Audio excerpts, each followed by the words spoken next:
सांगली लोकसभेमध्ये महाविकास आघाडीला बंडखोरीचा सामना करावा लागतोय। काँग्रेस नेते विशाल पाटलांनी बंडाचा झेंडा फडकवलेला आहे आणि या पार्श्वभूमीवर राज्यातील बड्या नेत्यांनी सांगलीमध्ये मेळावा घेत डॅमेज कंट्रोल करण्याचा प्रयत्न केलेला आहे। आदरणीय उद्धव साहेब या ठिकाणी आले आणि त्यांनी ही सांगलीची जागाची उमेदवारी जाहीर करून टाकली।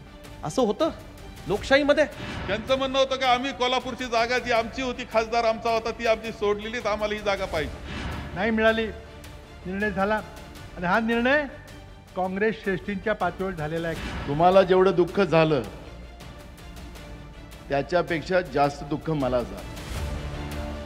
काँग्रेसच्या मेळाव्यात सांगली लोकसभेच्या जागेवरून काँग्रेस नेते आणि पदाधिकाऱ्यांमधील नाराजी चौहाट्यावर आली आहे। सांगलीची जागा हातची केल्यामुळे काँग्रेस नेत्यांची नाराजी लपून राहिली नाहीये। अशातच विशाल पाटलांच्या बंडखोरीमुळे महाविकास आघाडीला सांगलीमध्ये सुरुंग लागले।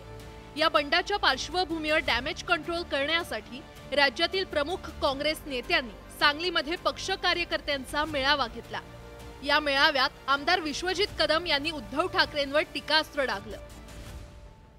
आदरणीय उद्धव साहेब या ठिकाणी आले आणि त्यांनी ही सांगलीची जागाची उमेदवारी जाहीर करून टाकली। असं होतं लोकशाहीमध्ये। असं होतं निवडणुकीच्या पार्श्वभूमीवर।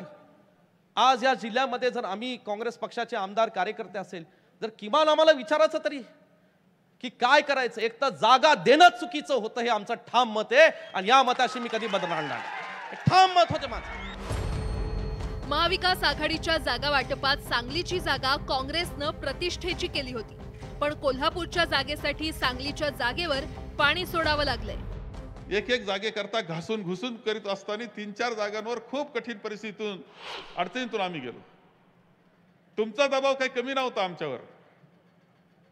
सांगलीचा दबाव होता की ही जागा हक्काची आहे। त्यांचं म्हणणं होतं की आम्ही कोल्हापूरची जागा जी आमची होती, खासदार आमचा होता, ती आमची सोडलेलीच, आम्हाला ही जागा पाहिजे। आम्हाला हे काही मान्य झालं नाही म्हणून आम्ही तिघे आलोय। आणि मग थोडी थोडी चाहू लागायला लागली आपल्या मित्र पक्षांना की थोडंसं काहीतरी चुकलंय,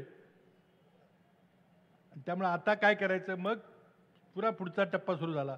मग हे घ्या, विधान परिषद घ्या, मग राज्यसभा घ्या। खरं तर सांगलीच्या जागेवरून महाविकास आघाडीमध्ये चर्चा सुरू असतानाच उद्धव ठाकरेंनी परस्पर उमेदवारी जाहीर केली होती। त्यामुळे सांगलीच्या जागेचा वाद उफाळून आला होता। तसंच काँग्रेसच्या नेत्यांच्या मनात त्याची सल कायम आहे। तुम्हाला जेवढं दुःख झालं त्याच्यापेक्षा जास्त दुःख मला झालं।